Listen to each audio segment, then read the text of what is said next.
Assalamualaikum warahmatullahi wabarakatuh. Perkenalkan, saya atas nama Andi Aulia dengan NIM 09105803230037. Jadi, pada video kali ini saya akan menjelaskan mengenai klasifikasi data yang terbagi menjadi 5 bagian. Yang pertama ada sumber data, yang kedua ada cara memperolehnya, yang ketiga ada waktu pengumpulan, dan yang keempat ada sifat data, serta yang terakhir adalah jenis data. Dan saya akan menjelaskan beserta dengan contoh-contohnya. Yang pertama, sumber data. Jadi sumber data ini terbagi menjadi 2 bagian. Yang pertama adalah data internal. Dan data internal ini merupakan data yang menggambarkan situasi dan kondisi pada suatu organisasi secara internal.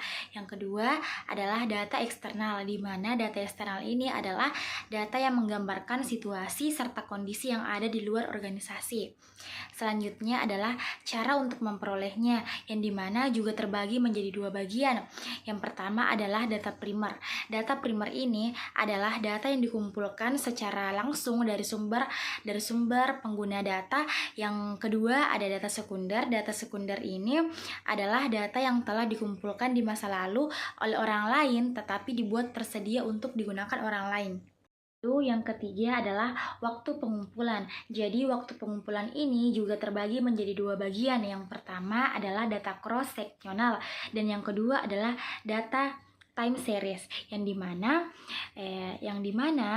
data cross-seksional ini merupakan jenis data yang dikumpulkan dengan mengamati banyak subjek penelitian secara individu, perusahaan, negara, atau wilayah pada suatu atau periode waktu selanjutnya. Dan data time series yang dimana data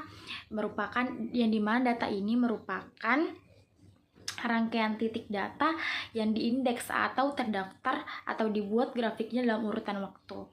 Selanjutnya adalah beberapa contoh sifat data dan jenis data yang digunakan dalam analisis statistik dan penelitian. Pertama adalah sifat data diskret, yaitu jenis data kuantitatif. Contohnya adalah jumlah anak dalam keluarga seperti 2, 3, atau 4.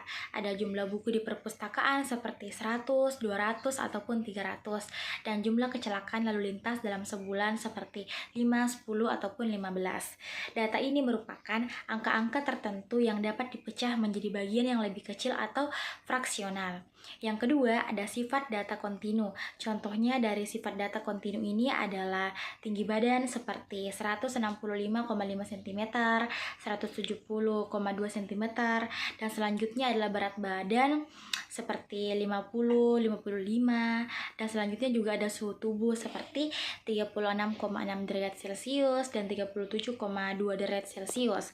Dan data ini bisa berada dalam rentang nilai yang tidak terbatas dan bisa dipecah menjadi bagian yang lebih kecil. Ketiga adalah sifat data nominal, jenis data kualitatif.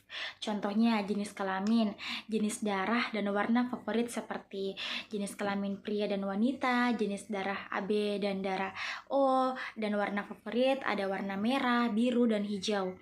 Data ini digunakan untuk mengelompokkan tanpa urutan atau hierarki. Lalu yang keempat ada sifat data ordinal, yang dimana jenis datanya adalah kualitatif. Contohnya tingkat pendidikan seperti SD, SMP, SMA, dan sarjana. Yang kedua ada tingkat kepuasan seperti sangat tidak puas, puas, netral, dan lainnya. Lalu ada skala kesakitan seperti tidak sakit, sedikit sakit, sakit, sangat sakit, dan data ini memiliki urutan atau tingkatan, tetapi jarak antar kategori tidak konsisten atau tidak dapat diukur. Selanjutnya ada sifat data interval dan jenis data kuantitatif. Contohnya seperti suhu dalam Celcius adalah skor tes IQ, dan ada tanggal tahun seperti itu. Data ini memiliki urutan dan jarak antar nilai konsisten tetapi tidak memiliki titik nol absolut yang sebenarnya. Lalu selanjutnya ada sifat rasio, jenis data kuantitatif. Contohnya seperti berat badan, pendapatan, dan lama waktu belajar data. Data ini memiliki urutan, jarak antara nilai konsisten dan memiliki titik nol absolut, memungkinkan perbandingan rasio antar nilai.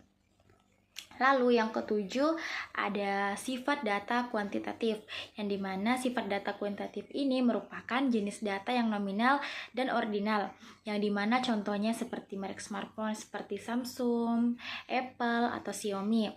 Dan tingkat kepuasan pelanggan seperti sangat puas, puas, netral, dan tidak puas.